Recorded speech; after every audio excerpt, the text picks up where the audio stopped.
और इस वक्त एक बड़ी खबर जो मिल रही है वो आपको बता दें, दिल्ली में नीति आयोग की बैठक हो रही है। 8 राज्यों के मुख्यमंत्री इस बैठक में शामिल नहीं हुए हैं।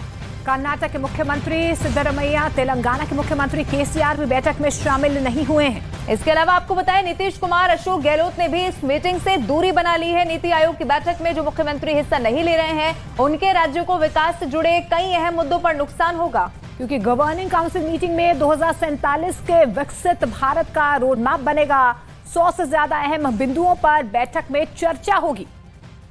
और इसमें आपको ये भी बताएं, इंफ्रास्ट्रक्चर और निवेश पर चर्चा शामिल है। इसके अलावा इस बैठक में छोटे और लघु उद्योगों पर भी रोड मैप बनाया जाएगा। साथ ही साथ आपको बता दें कि बैठक में स्वास्थ्य और पोषण पर भी चर्चा होगी। साथ ही इस बैठक में कौशल विकास का रोड मैप भी तैयार किया जाएगा। और इसके अलावा इस बैठक में विकास के लिए गति शक्ति पर भी चर्चा होगी। अब ऐसे में 8 राज्यों के मुख्यमंत्री इस बैठक में शामिल न होकर अपने ही राज्य का नुकसान करा रहे हैं।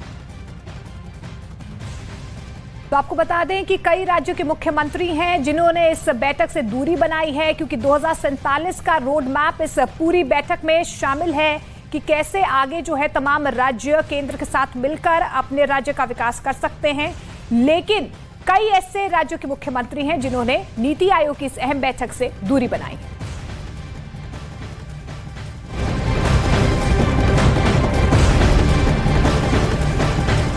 तो दिल्ली में चल रही नीति आयोग की बैठक, कई राज्यों के मुख्यमंत्रियों के शामिल नहीं होने पर बीजेपी ने भी हमला बोला है। ये बड़ी खबर, रविशंकर प्रसाद ने कहा कि नीति आयोग की बैठक देश के विकास के लिए अहम है और इसके बावजूद कई सीएम इस बैठक में शामिल नहीं हो रहे। उनकी तरफ से साफ तौर पर कहा गया कि जो इस बैठक में शामिल नहीं हो रहे हैं वो गलती कर रहे हैं, क्योंकि देश का विकास राज्य का विकास है और अगर राज्यों का विकास करना है तो इस तरीके से नीति आयोग की बैठक में उन्हें शामिल होना चाहिए था। राज्यों को क्या क्या जरूरतें हैं केंद्र के सामने रखनी चाहिए थी। ऐसे में अब विपक्ष पर बीजेपी की तरफ से ये बड़ा हमला बोला गया। तो ये बड़ी खबर आपको बता रहे हैं, नीति आयोग की बैठक इस वक्त प्रधानमंत्री नरेंद्र मोदी की अध्यक्षता में चल रही है। 8वीं गवर्निंग काउंसिल के लिए 100 मुद्दे तय किए गए हैं। 100 issues are proposed to be debated in the 8th governing council. अब आप इतनी संख्या में मुख्यमंत्री नहीं आएंगे तो यहां जो निर्णय लिए जाएंगे तो अपने प्रदेश की जनता की आवाज आप नहीं ला रहे हैं, तो क्या उनको लाभ नहीं मिलना चाहिए क्या? ये निर्णय तो बंगाल के लिए भी होगा, ये निर्णय तमिलनाडु के लिए भी होगा, ये निर्णय बिहार के लिए भी होगा, ये निर्णय दिल्ली और पंजाब के लिए भी होगा, आदि आदि। आपके प्रदेश की जनता प्रभावित होने वाली है, क्योंकि उनके महत्वपूर्ण मुद्दे जो 100 चर्चा होने वाले हैं उसके बारे में आपके यहां का रोड मैप बनाने में कठिनाई होगी। फैसले होंगे तो आप कहेंगे कि we are not party to it. आपको बुलाया गया तो आप आएंगे नहीं।